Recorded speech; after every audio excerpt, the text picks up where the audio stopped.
अज्ञानतिमिरान्धस्य ज्ञानाञ्जनशलाकया चक्षुरुन्मीलितं येन तस्मै श्रीगुरवे नमः।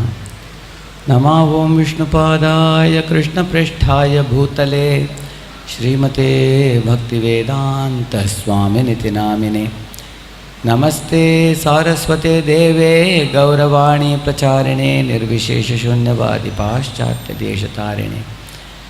जय श्री कृष्ण चैतन्य प्रभु नित्यानंद श्री अद्वैत गदाधर श्रीवासादि गौरभक्तवृंद। हरे कृष्ण कृष्ण कृष्ण हरे हरे, हरे Ram Ram Ram Hare Hare.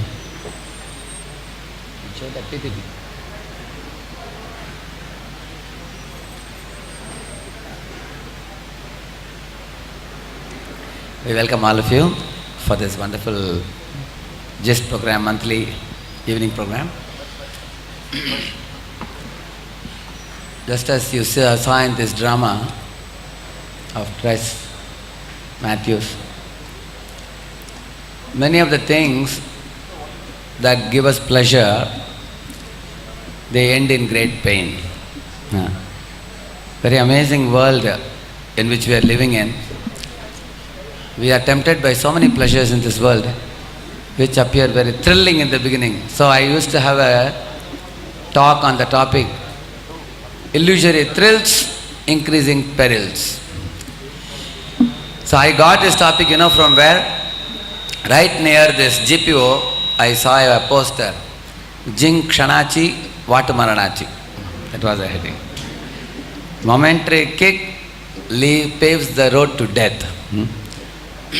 There I saw a photo of a boy who was consuming some tobacco, very handsome looking boy, but by putting some tobacco in the mouth, in the next picture you see him so ugly, with the whole mouth rotten.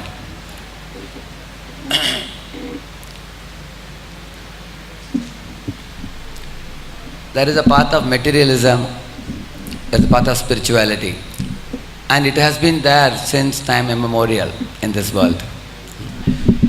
In the path of materialism, just do it, eat, drink and be merry, beg, borrow or steal, these are the slogans. And in the path of spirituality, look before you leap, think twice before you act, walk the path of the wise, don't get carried away. So there are these two roads available for all of us in this world, and we have the choice which path we want to choose. Just like in a coconut, you see, if you take a huge coconut, if you try to bite it, can you enjoy it? Hare Krishna. Hare Krishna. That was all right.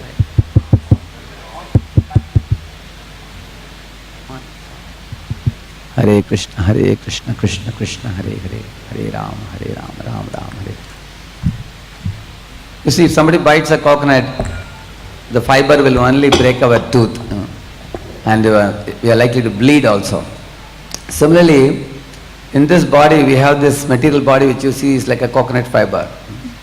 Inside this body, there is a psychophysical body which is mind, intelligence and ego. Inside that there is real soul, the real you. Atma is like the coconut, real you inside, whereas it is covered by two coverings of mind, intelligence, ego, and over that this gross body. Whole world is chasing after these kind of pleasures of biting the coconut and eating the fiber. They think they are going to enjoy, but they only suffer. So the Shastras say the real happiness is in the soul's relation with God. If you want to see God's love for you, the beginning is like William Wordsworth. Millions of daffodils I saw, millions of daffodils, he said. We wonder the nature. See the Lord's love through the color of the rainbow, the rising of the sun, the sweetness of the fruits. Similarly, the beauty of the rainfall. So it begins like that. But gradually as one studies the scriptures, then one can understand God's love. But for us, God's love begins with the love of the mother. That is why Matru Devo Bhava, we say. Then Pitru Devo Bhava, we say. Then the father is the second God that the child knows. Then the father leads the child to a guru. Then guru leads the child to God. So mother, father, guru and God. So because mother and father are representing God, they are called Matru Dev or Pitru Dev. Similarly, the kings in the Vedic times were also called as Naradev. They were the God of all the people. What kind of God is that? He is representative of God. So they were representing God. So in today's session, Vote for India, I am just going to focus on a couple of themes. The first one about what are the duties of a king towards his praja. And I will give some practical life examples to illustrate the duties of a king. You see, the king was a representative of God. These days we have democracy in India. In the Vedic times, how was a king chosen? There was a board of intelligent people, the wisest of the people, who were completely selfless people, called the Brahmanas. The Brahmanas are not people born in Brahmana family. The Brahmanas are those who have the qualities of a Brahmana, by quality and activity. So these wise ministers, a board of people, they were the ones to choose the king. Who can be the king? The first qualification of the king is that he has to be completely selfless. In this world you can see many selfless creatures. See the cow, it gives milk but doesn't charge you money. You may say, milk is not chargeable. The charge is not taken by the cow. The man who maintains cow takes it. Similarly, the tree gives mango fruits. It doesn't eat it itself. It gives it to you but doesn't charge you at all. Similarly, you will find there are even so many animals and birds which give so many things to us and they don't take anything back from us. What to speak of a human being? One is considered a human being only if he selflessly lives for others. And all the more so for a person who becomes a king, because he has to represent God for everybody.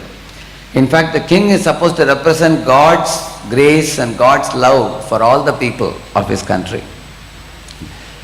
A king is not after a post or position or prestige or monetary gain.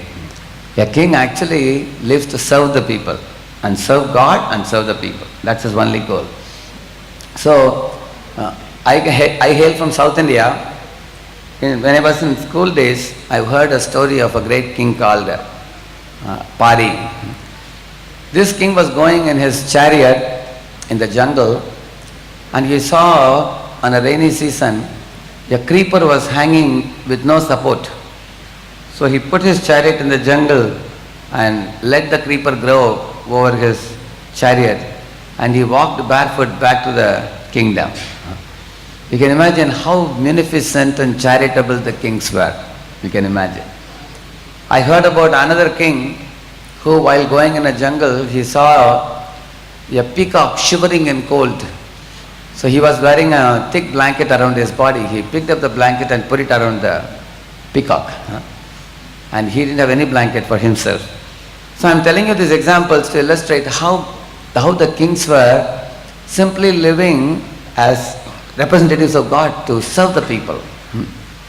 You go to the next one. So I have given some of the points here based on Raja Dharma spoken by Bhishma Pitama in the Bhishma Parva of Mahabharata. I can have it here. You can just see the points. So the king requires 4 major qualities. He has to be pious, religious, chivalrous and munificent. These 4 qualities. Pious means he is always eager to do good things. He wants to do good for everybody. Sarve janaha sukhino bhavantu. He treats everybody as a child of God. He wants to make everybody happy. This whole earth is called as Vasudhaiva Kutumbakam. You have heard of this? It is one kutumba. If there is one kutumba, then who is the father in the kutumba? Like Krishna says, Aham bija pradha pita. I am that father. he says. So the king is representing Krishna or God for all the living beings. So he has to arrange for all the needs. Basically he arranges for the water, he arranges for the roads, he arranges for the trees and plants, he arranges for place to live, food, clothing, shelter, everything. But mainly the king's duty is to save the people from falling prey to vices like what you saw in the drama, and give them connection with God through the learned brahmanas. The kings used to build big temples where the wise, intelligent brahmanas would give lectures for enlightening the masses and bring them one step closer to God. You see, in this world, the tendency is to go towards materialism. And the tendency is to always keep God last. If I have 25 things to do in life, God will be the 26th thing to do. But the scriptures say, in essence, we are the soul. This body is only like a dress. Like today you all are wearing one dress, tomorrow you will wear another. Similarly, the soul also changes this body, which is like a dress. So out of the two, which is important? Your dress is important or you are important? Yeah? Somebody said dress? No, yourself, right? Similarly, is the soul important or the body important? Out of the two, the soul is more important, isn't it? Because it is you yourself. So the Shastras say, never forget the goal of life. Imagine you want to go from Pune to Bombay in a train. So you are catching a train at Pune station. Of course, the Gantavya Sthan, the Gati to be attained is Bombay. But in between, you may look out to the window. In Lonavala, you may want to buy chikki.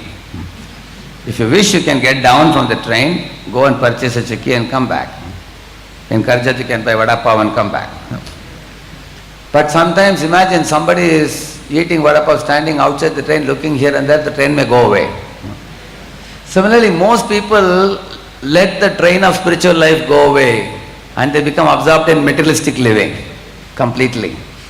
And they become so materialistic that the material fever increases to 101, 102, 103, 104 degree Fahrenheit. And the greater the fever, greater the suffering. Like what Christ was suffering, Christ Matthews, that is like 107 degree Fahrenheit, Marana Jwar. He was about to die due to eating muffins. So you will find in young age it's pleasurable for one to enjoy the body, enjoy the senses without turning to God.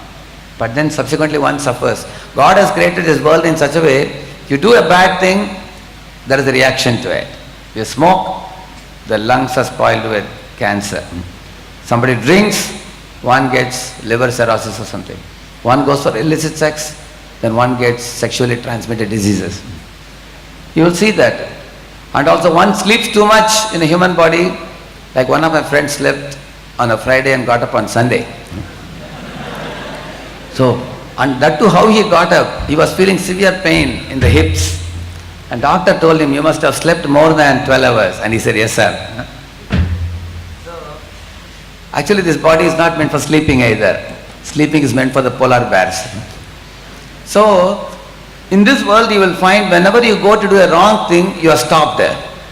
Like you go to a mountain and you peep from the top, you will get some fear. That's God's arrangement, you see. Similarly, you touch fire, you withdraw your hand because God has arranged it.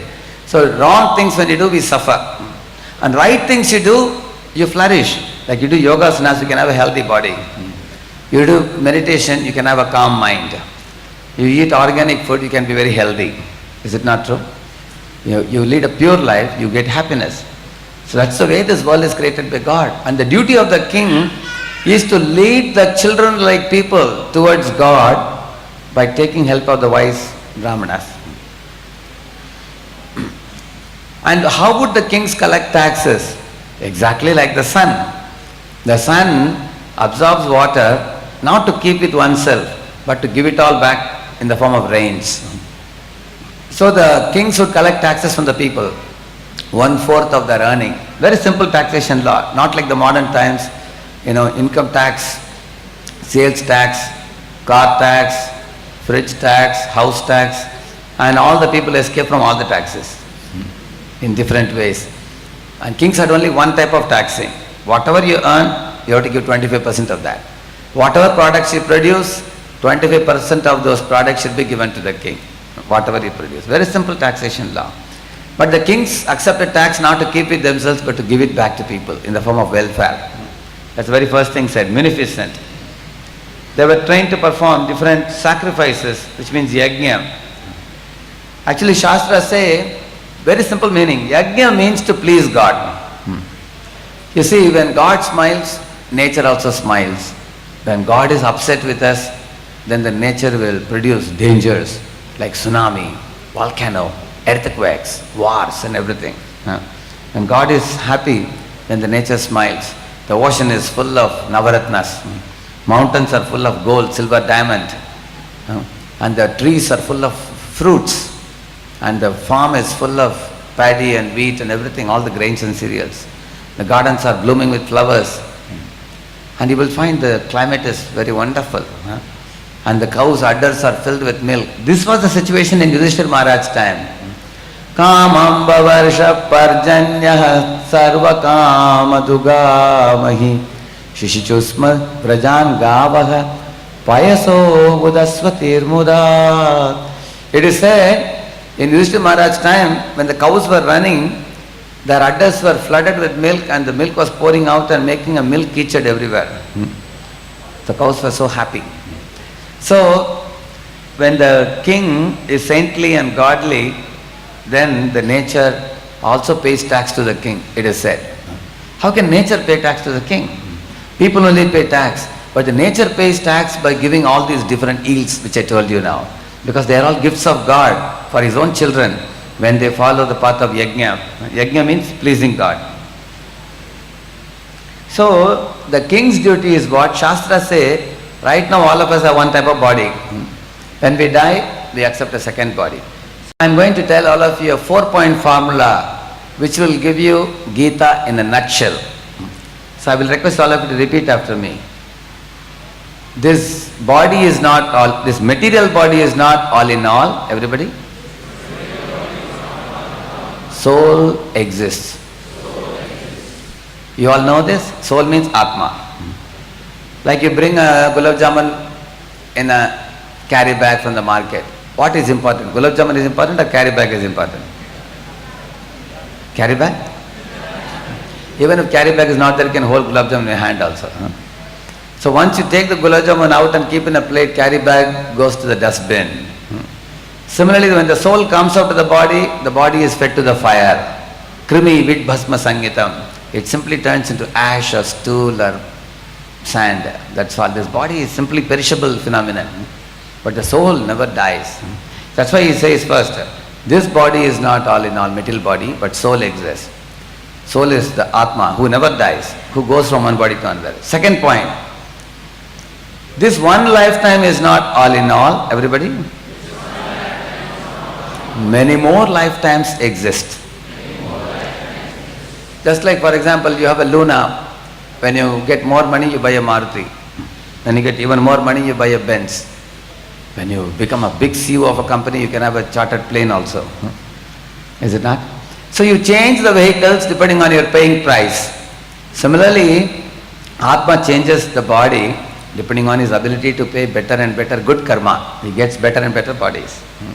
So we are changing from one body to another. Right now we are in a human body. And the next life may be some other body. We can become an angel or we can become an animal. So we have animal, human, angel. So right now we are in human body, isn't it? If we live like Christ Matthews, then we can become an animal also. Isn't it? And if we act properly, we can get angel's body. So that's the second thing. This one material body is not all in all. Many more lifetimes exist. Thirdly, this material world is not all in all. Spiritual world exists. Which is your true home. Like how many of you enjoy the most when you go for summer vacation to home? Yes? Only half of you? Not all of you. Everybody. Okay? Imagine this 80 to 100 years home is so enjoyable. How much more that ultimate home will be enjoyable? Think about it. Yasha sarveshu bhuteshu nashyatsu na vinashyati. He says when all this material world will be destroyed, that world will never be destroyed. He says. Because that is called Vaikuntha, spiritual world. So that world, that's where we have fallen from. We are originally pure, but we have fallen from that place to this place where we have become impure. Again we have to become pure by chanting Hare Krishna and we go back there. That's the third thing. And fourth thing, we are not all in all. There is a God in control. Correct? Modern man is arguing, where is God? Show me God. Everything came from a big bang. There is no God in control. That's modern man. Srila Prabhupada asked the modern scientist, he said, even if there is an explosion in your laboratory, such an explosion happens when you bring an acid and the alkali together, isn't it? That's an explosion, when you bring them together, isn't it? But in order to cause the explosion, you need a chemist to mix them, correct? On their own will they get mixed? So if there was an original Big Bang explosion, who is the chemist who brought the chemicals to make that explosion possible? Proper challenge. And that God is that chemist. So actually we think we are in control, but if you very carefully see, in Pune some years ago I remember everybody was wearing a mask in the mouth. You know why? Yeah, swine flu. Something which you cannot even see with your eyes is controlling you. Can you imagine? And we are thinking there is no God in control. Even a swine flu virus can control us. Is it not true? So that's the fourth thing. So we will repeat these four statements. This body is not all in all. Soul exists. This one lifetime is not all in all. Many more lifetimes exist. This material world is not all in all. Spiritual world exists. We are not all in all. But there is a God in control. This is Gita in a nutshell. So you all have learned the whole Gita today, in essence. So all our teachings are based on these four lessons. And all the kings knew these four lessons. And they wanted to see all the praja who are children of God, when they die, they should go back to God. Go back to Vaikuntha. That was the goal. That's the third point mentioned here. To lead the prajas to the attainment of salvation was the great duty of the king. And then how did the kings live? You all have heard the name Raja Rishi. Raja means king. Rishi means saint. So Raja Rishi means saintly king. But how does a king become saintly? By the advice of a Brahmana. Chandragupta Maurya, he had one Brahmana who gave him advice. Who is that? Chanakya. Correct. And I released the name. I wanted to say Ashoka. Ashoka was having someone to guide him. Who was it? Buddha. Buddha guided Ashoka, correct? Similarly, Shivaji Maharaj had somebody to guide him. Samartha Ramdas, correct? You see, once Shivaji Maharaj with all many soldiers, they were going to conquer some place. And there they got to see some church. So Shivaji's associates asked him, can we break down the church? So Shivaji Maharaj said, see, just as we are religious, those people are also religious. They are praying to God. Why should unnecessarily damage their place? Let them worship God. Because he was a saintly king. Is it not true? Another time, somebody brought a very good-looking woman in front of Shivaji and wanted to gift her to Shivaji. And Shivaji came to know that she was a married woman. He scolded the man who brought the woman and said, are you not ashamed to bring a married woman as a gift to me? If a woman puts a kumkum on the head, she is married, she becomes the husband's property. No other man can look at her lustily.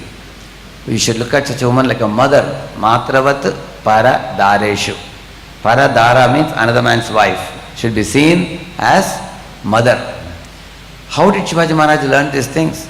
You may say Jijabai taught him. Maybe Jijabai also taught some things, but he had a guru, Samartha Ramdas. He learnt all pure principles. Kings were always guided by great Brahmanas. Like Dasharatha wants to make a decision, there is Vasishta available.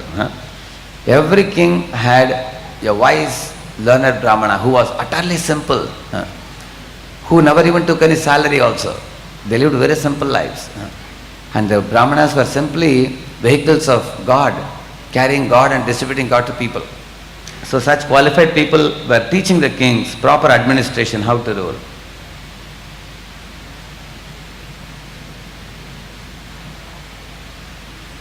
See, a typical king is the ideal of the people. That means king is the real hero of the people. If he is pious, religious, chivalrous and munificent. Religious means the king should be himself religious. How many of you heard about a great king of Orissa called Prataparudra? You heard? Yeah. So this king in the Jagannath Rath Yatra used to go and sweep the floor. Why did he sweep the floor? Because he wanted to tell the world that I may be king of this country, but in front of God I am not even a scavenger. I am merely a scavenger. Similarly, remember in Karnataka there was a king, one Maharaj of Travancore. He used to get down from his chariot and walk barefoot the entire lane leading to a temple. He would go to worship. So the kings were utterly simple in front of God. They would bow down before God. There was a great king called Ambarish in those days. Recently I heard a very interesting story about Ambarish. He was such a great king, he would go to Krishna temple. There's a beautiful verse in Bhagavatam. Savai manat Krishna padara vindayo vachamsi vaikunta gunanu varnane karau harer mandira marjanadishu shutim chakara chutadat katodi. It goes on like this. He used his eyes for seeing the beauty of God, Krishna. He used his ears to hear katha like you are all hearing now. He used his tongue to speak glories of God or chanting Hare Krishna. He used his leg to go to temple of God.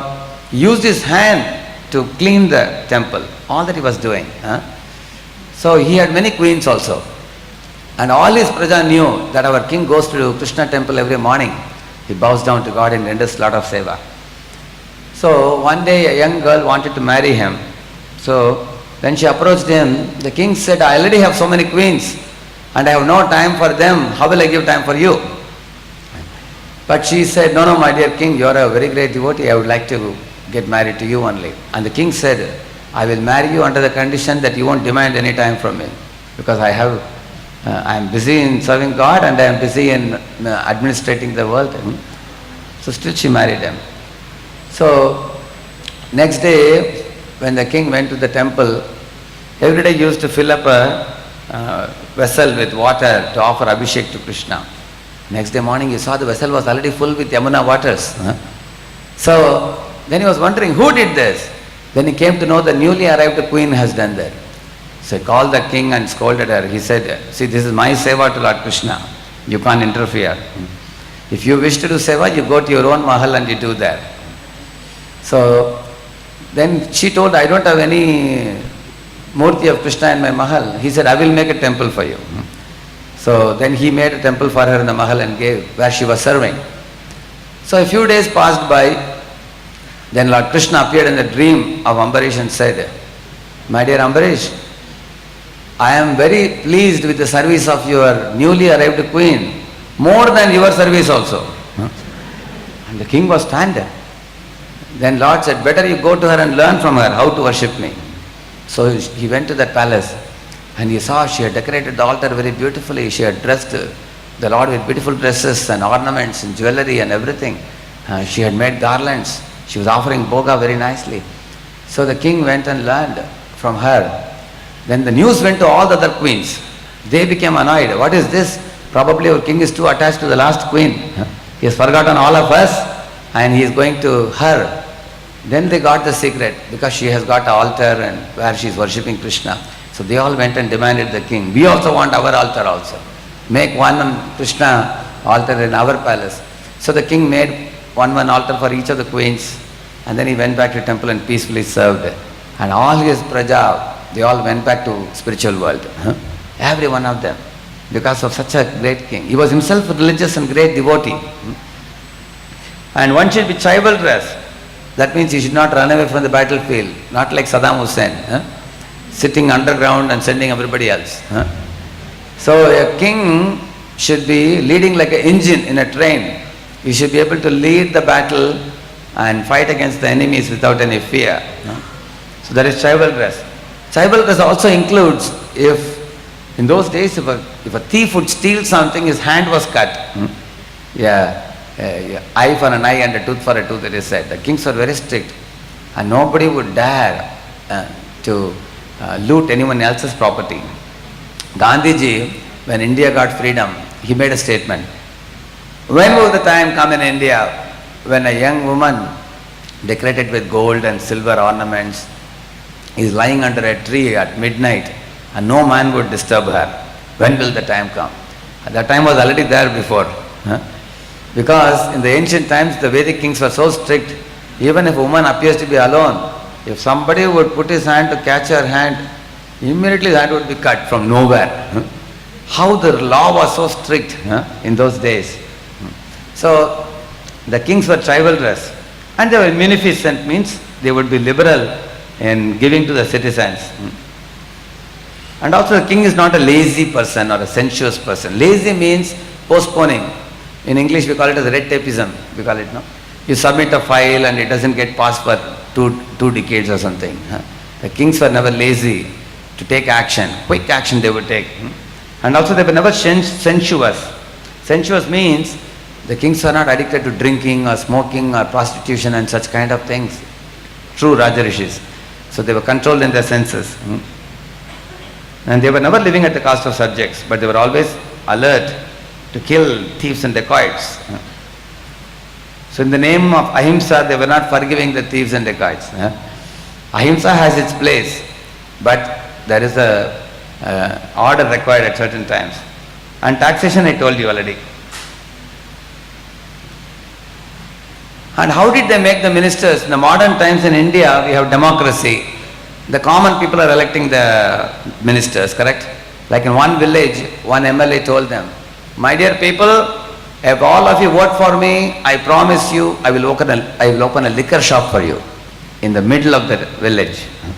And also I promise you, I will open 2 more theatres in the village. And people also vote, okay, we will get liquor shop. So Prabhupada used to say, this is government by the Shudras, for the Shudras, of the Shudras, used to say. Because that fellow himself is a drunkard and he is telling people, I will give you a drink also. So the whole world will go to hell. That is why in the Vedic times, the kings were not chosen by all the people. They were chosen by the wise, learned people at the top. And once the king is chosen, then he appointed the cabinet ministers. Not on the strength of voting background. See what he says. Not on the strength of voting background. But the ministers, the military commanders, and even the soldiers, they were all personally handpicked by the king, by supervising them and seeing their qualification. Nowadays you find many politicians are illiterates, angota chap as we say. They have not learned anything. And they have not heard the Shastras either. And one of the qualifications they have is that they have gone to jail several times. Or they have performed so many dangerous activities. So how do you expect somebody posted in the top with such a so-called leader, what good can he do for the people? He doesn't know what is the good to be done. That's why the kings used to pick them up. And the kings also greatly respected the tapasvis or persons like the sadhus. Like you will see Lord Krishna putting Narada in the throne and he's washing his feet. Similarly you will find Vishwamitra, when he came to the Dasharath's assembly, Dasharath put Vishwamitra in the throne and he was washing his feet also. So in this way the kings taught the public how to respect the saintly people. Especially the kings gave protection to 5 people: women, children, cows, old people and brahmanas. Why? Because the women have to be always protected, especially if women are widows. The general men would try to exploit them, so they have to be protected. And the children are very vulnerable and tender, so the kings ensured that there was child protection. Similarly, the old people should not be discarded or neglected by the relatives, and the kings arranged for their protection also. And cows are considered mother who give milk. Cow's milk is the only substitute for mother's breast milk. Do you know that? So the cow's milk nourishes our brain tissues and awakens our spiritual acumen. So the kings protected the cows also. They never allowed the cows to be slaughtered. In India, there was a great king called Man Singh. One day, somebody came to the Man Singh king and said, my dear king, they are asking whether a cow's horn can be cut. And immediately was shocked. Who asked such a question? How can a cow's horn be cut? Bring that person to me, he said. Because what had happened was, a cow was eating some grass near a fence, steel fence. So her horn got stuck in the steel fence and she could not remove it. So the members of the family were planning to cut the horn, but they wanted permission from the king. And the king called for the family and said, "How dare you ask such a question? Huh? How can you cut?" Then the king arranged for the soldiers to help the cow remove the horn. Huh? And the cow was able to be saved. But the king said, "Surely in this family there must be some record of people eating, eating animals." And then they found out that this family had a lineage in which they had killed cows in the past. Huh? So the king put them behind the bars just because of even making the statement. Huh? This is a true story from India. But today there are millions of cows slaughtered in India, if you see. So the kings were offering protection to these innocent creatures. See, this is a special king. His name is King Gaya. See, he offered protection and security to citizens so that they will not be disturbed by thieves and rogues. He gave sufficient food to the people, Poshana it's called. He distributed gifts to citizens who were doing outstanding activities, that is called Prenana. And he called for meetings to speak sweet words and satisfy the citizens, that is called as Upalalana. And he was giving good instructions and also corrections to the people, that is called Anushasana. These words are used in Sanskrit. Poshana, Prenana, Upalalana, Anushasana. In this way, King Gaya was ruling his citizens and keeping them all very happy. He himself followed the Grihastha ashrama, just like Lord Ramchandra followed the Ekapatni Vrat. He followed that. Similarly, King Gaya was also a ruler. He followed all the rules of Grihastha. And then he performed yajna and all that is said. Lastly, they said, although he was perfect in all respects, he was not proud, nor was he anxious to rule the kingdom, which means the kings accepted the kingship only as a service to God and to humanity. So that was the first part I wanted to speak, and the second part I will conclude fast. You see this picture? This is of a human body. The head is compared to the Brahmanas in the body. The Brahmanas are the intelligentsia, the teachers, priests, they are all called as Brahmanas. And then the shoulder or the hands, they are called Kshatriyas. And they are the administrators who give protection. Just like something falls on you, immediately you protect it with your hands. So they are called Kshatriyas. And the belly, stomach is compared to the Vaishyas. Why? Because Vaishyas are the money-making people. Trade and farming and cow protection they do. So they support the entire society. They give dhan to the Brahmanas, they give tax to the Kshatriyas, and they give roti kapada makan to the Shudras. So the Vaishyas are like the belly, which supplies food to the whole body, nourishment.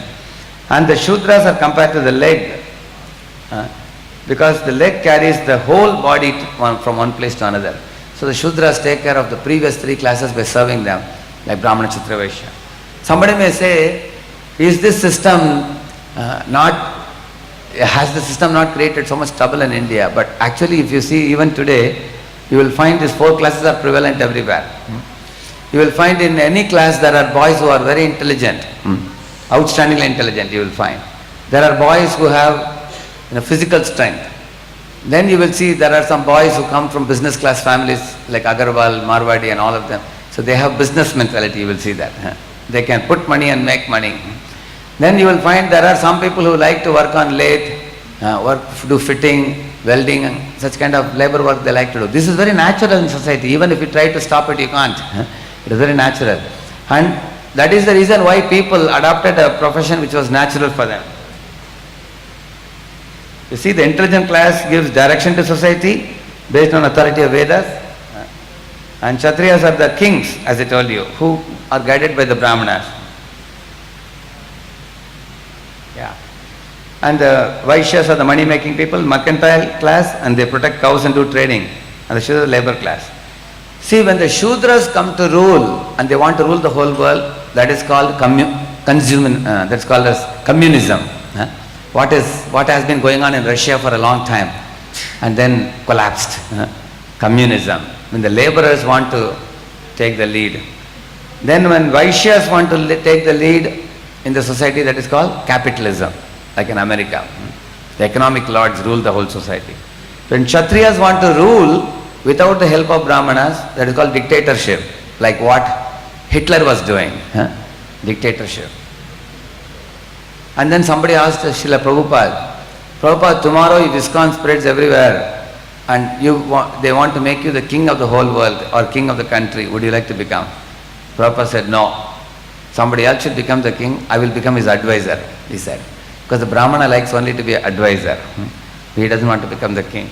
So, ideal is a Kshatriya king rules and a Brahmana advises. That is called monarchy, which has been there since the Vedic times. Now there is no more monarchy now. Now there is democracy now. Coming to the last part, till now I have told all of you the qualifications of ideal king, which is in Raja Dharma in Mahabharata. From there I told you. We could tell many stories of so many righteous kings, like Lord Ramachandra. We could tell so many stories. King Parikshit, who protected killing of the cows and who drove away Kaliraj. We could tell many things about him. We can tell about King Prithu, who was such an ideal king. We could tell about many more kings. But we are running short of time now. But in conclusion, I only want to tell you one thing. It is very important for us to be educated in the Vedic principles, to lead a happy life now and to lead a happy life forever, for all time to come. So we want a government in India which will protect our religious principles, which will help us to attain the kingdom of God and align with nature and align with God. So any king who is ruling at the top should actually be himself God conscious. And also he should facilitate the people to become God conscious too. And he should not be only in the direction of materialism. Materialism is a downward direction. Spirituality is an upward direction. So those who take to the path of spirituality, they become Annamaya, Pranamaya, Manomaya, Vijnanamaya, Anandamaya, they go. And those people who go downwards materialism, they go to Pranamaya and they fight like animals. So we want to take the whole society upwards. So you have to decide whom to vote for. That is in your hands. Hare Krishna. Hare Krishna. So I'll just focus one point, what a king should have. This is from Ramayana. You might be knowing the story of Sugriv. Sugriv, he promised Ram that he will help in the battle. And when the 4 months of Chaturmasya was going on, what he did, he started enjoying sense gratification, drinking, womanizing, and he forgot the duty to Lord Ram. And Lakshman was sent by Ram to attend him, go and see what he is doing. And when Lakshman enters in his kingdom, there was a lot of chaos. People wanted to kill him, fight with him, but seeing his anger, nobody came near him. And when he approached Sugriv, in fact he first sent his wife Tara. And Tara pacified Lakshman that, Sugriv is a monkey, it's not his fault. When a person is going in indulgence, he indulges in sense gratification, his mind, he goes here, he does not remain here. So Lakshman, he forgave. And then he asked Sugriv, get up. And Sugriv said, why have come here? He did not realize that he gave a word to Ram. So when he went in drinking, when he started drinking, he forgot the duty itself. But then he was reminded by Lakshman, then he resumed the service. He went to Rama. Lord Rama told him that a king who gives up to sense gratification, especially drinking, illicit connections, this king cannot do much good to the people. He has to be a king of high character, right? So seeing that, Sugriva came to senses. Now Krishna, same Lord Rama in Bhagavad Gita, in Krishna, Krishna is saying, this is 17th chapter. He is saying, Yat yamam gatarasam putam paryushitam chayat uchishtam api cha medhyam ahara tamasa priya. He is saying that if a food which has passed more than 3 hours after preparation, it will create tamoguna in it, mode of ignorance. What is tamoguna? There are 3 gunas, satoguna, rajoguna, tamoguna. If you associate with satoguna things, you will think right as right, wrong as wrong, and you will have ability to choose right over wrong. If you become rajasic, if you associate with rajoguna thing, too spicy, chili food you eat, you will know good thing, you know bad thing, But depending on whom you associate with, if you associate with good people, you go to the good side. If you associate with bad people, you go to the bad side. Right? So in Rajoguna, your association influences you. But if you eat Tamoguna food, Basi, and alcohol comes in how much Tamoguna, how much Basi? You know Basi means what? One day old food is called Basi. And how alcohol is made? By decomposing. 40-year-old, 50-year-old, the more old it is, the cost increases, right? So that means Tamoguna will increase. In Tamoguna, good will look bad and bad will look good. So there is no question of choice. You will go for the bad because you think this is good. Choice is yours. So when we drink intoxicants, it makes your choices upside down. Wrong things appears right, right things appear right. No, wrong. I'll give you a small example. Say tomorrow is exam and today evening somebody comes to your room, say let's go to a movie. Now tomorrow is exam, he is pushing you to go to a movie. If you are in Satoguna, you will say, hey, why are you going to movie? You will spoil your life. You better study and let me study. If you are in Rajoguna, Rajasik, second option, you will say, hey, tomorrow is movie, but today is, tomorrow is exam and today we have to study, right? He'll say, no, we should go for, so now both are tussling with each other. Who will go, no, so let's go to movie or to study. This is Rajoguna. But if you are in Tamoguna and he comes to offer you, let's go for movie, you will say, I was looking for you. Where are you all the time? Exam to aate rahega har 6 mahine mein. Let's enjoy the movie. So these three choices depend on which guna you associate with. So if you associate with Tamoguna, your choices will become upside down. Choice is yours. So I invite Dr. Nilesh to come over here. I will request our MC Anuragpur to introduce him briefly, to speak on brain performance and intoxication. So I spoke on the Bhagavad Gita part on the gunas, how guna affect your brain performance. And he is going to enlighten on the physical side, what happens to your brain functions when you take drink. Yeah. Thank you very much for inviting me here for in front of such a wonderful crowd to give this a short seminar lecture. Well, the topic given to me is intoxication and brain performance. Just now, as we just learned, if you go or if you do bad deeds, then God tries to control you. God tries to give you some odd finding, some odd thing to control you so that you don't further go away. So here I am to just explain what odd problems God can give you if you have intoxication and what can happen to you. So that is my role here from although I'm not from a spiritual world, but from materialistic world also I'll try to help you so that you don't go beyond your deeds and beyond these bad things. So coming to my next slide. Can you change? So today I will be speaking on alcohol and its intoxication effects which can harm the body. I will not be in very much detail and try to make it very simple so that things becomes easy to understand for you. Intoxication is anything which is more than a normal thing. Suppose if you are taking water, say 5-10 glasses in a day, that is normal. But if you take say 5 liters, 6 liters, even that becomes abnormal for you and it can create problems for us. So anything which is more than its normal quantity, it's called as intoxication. Although alcohol in a short quantity is also creates problem, and when intoxication level goes up, it is disaster, which I'll just come to it. Next slide. India's reputation as a country with a culture of abstinence, especially in the matters regarding alcohol, is now underdeserved. Initially, it was that India is a country of culture, there is abstinence of alcohol. Now we are seeing lot of, males, young males going in, becoming alcoholic. Even the females, we see many having alcohol binge, having cigarette smoking. So this face of India is now changing. And what things are responsible, I will also tell you that also. And country has seen a rapid proliferation of city bars, nightclubs in recent years, and fast shedding its inhibition about alcohol, and it has become a lifestyle choice by many of us. Next slide. So sales of alcohols have seen a growth rate of 10% in past 3 years. So this much growth is there, and there has been a rapid change in patterns and trends of alcohol.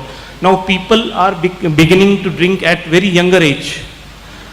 Drinking population aged under 21 has increased from 2 to 14%, and rise in number of Indian women drinking regularly and heavily, a binge drinking, what we call. Next slide.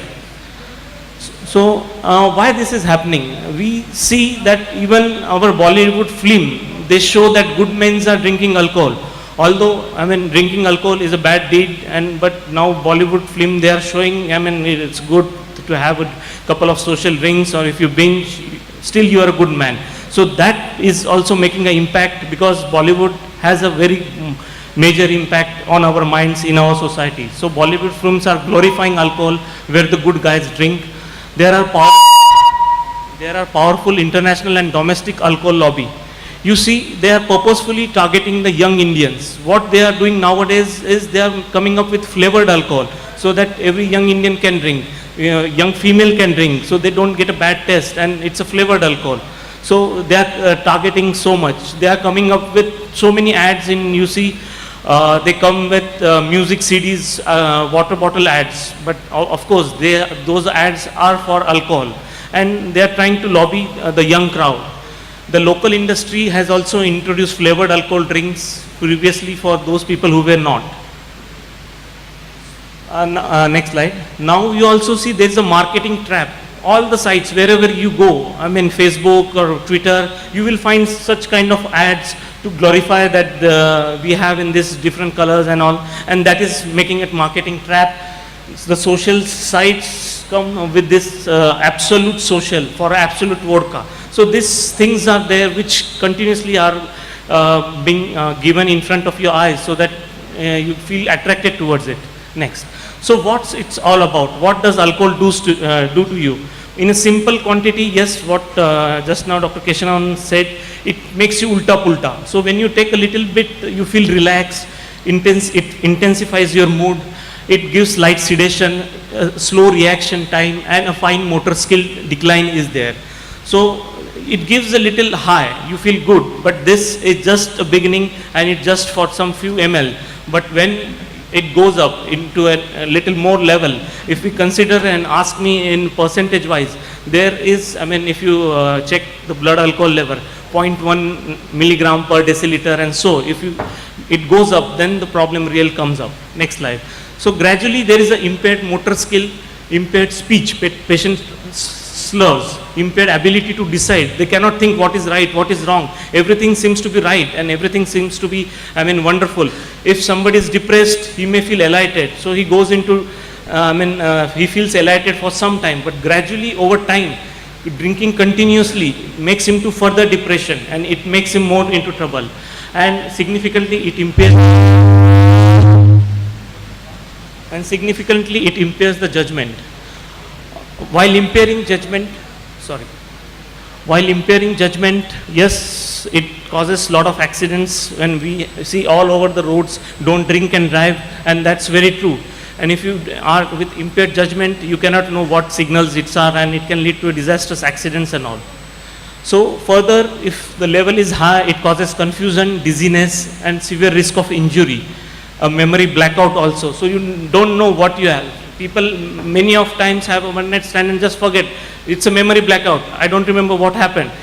People just get an accident, I mean, and get a severe head injury, and they don't know what happened.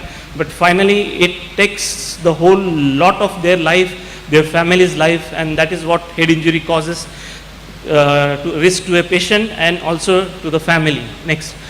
So coming to little medical part of view, what does head injury will cause to a patient? It will lead to a bleeding at multiple sites in the brain. It would lead to an injury to the brain, and it hampers your activity of thinking. Patient can be unconscious, coma, he cannot move his limbs, his respiratory function goes away, and he can become really bad to death. So alcohol related problems accounts for more than a fifth of hospital admissions in those patients.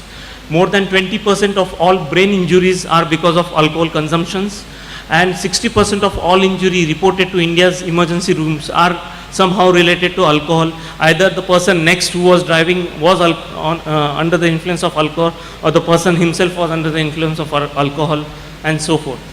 And this is a picture showing what we see on a CT scan, and this patient is rarely have a chance to survive if he is emergently taken for a surgery to remove that blood clot. And this happens within minutes after the head injury. So if you lose half an hour, patient dies. So that impaired judgment with road traffic accident can lead to a life. If you drink a lot, further than what your impaired judgment, it leads to inability to walk, stand, patient falls. There is heart rate variability. What do you mean by heart rate variability? The heart beats very fast, the heart just skips the beat, and patient can die. We had recently a conference in Pune where, recently we had a conference in Pune where, there was of course a party and all, and I was unfortunate to say a doctor colleague, he just had a binge drink right from morning till evening, because in Gujarat it is not served, and in Maharashtra it is served. So he was very happy, and the whole day he just had alcohol. And the next day morning he was found dead in his room in a 5-star hotel. So why he died we don't know, but postmortem reports show that his heart had a unfortunate bad rhythm which just caused the heart to collapse, and he died in his room. He was single, alone, and nobody could notice him during his ailment, and he could succumb to that. So binge alcohol drinking leads to a sudden cardiac death, and that happens. And another thing is, whenever you are out in a hotel or somewhere, or please have a partner accompanying you. You never know, when any abnormal problem comes to you. So that is there. So it can lead to right from dizziness, unconsciousness to death as well, and of course a risk of very much injury. One more thing I would like to tell for a female person, those who drink alcohol, and in pregnancy, if alcohol is being binged or drunk, it can lead to a baby problem which is called as fetal alcohol syndrome. Fetal means a baby which is within the womb, and alcohol related side effects comes to that, which lead to mental retardation, facial dysmorphism, means face is not very normal. They have white palpebral features, eyes are very broad, nose is broad, the face is very odd, the mind doesn't work, they get epilepsy, they get the cleft palate, lip, and they have many more problems in future as a normal human being. So this babies of these mothers, they really do very bad. So please don't drink alcohol during the pregnancy. And this is normal child's brain, and this is a fetal alcohol affected child's brain. See, so small it is. Next. So these were the short-term effects, or what I told, because of a chronic or because of a binge alcohol drinking.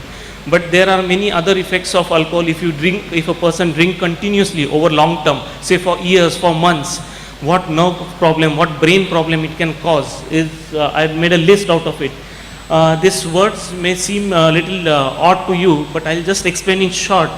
Delirium tremens. Say if person is taking a lot of alcohol and suddenly he stops next day. Now he thinks, no, I should stop it.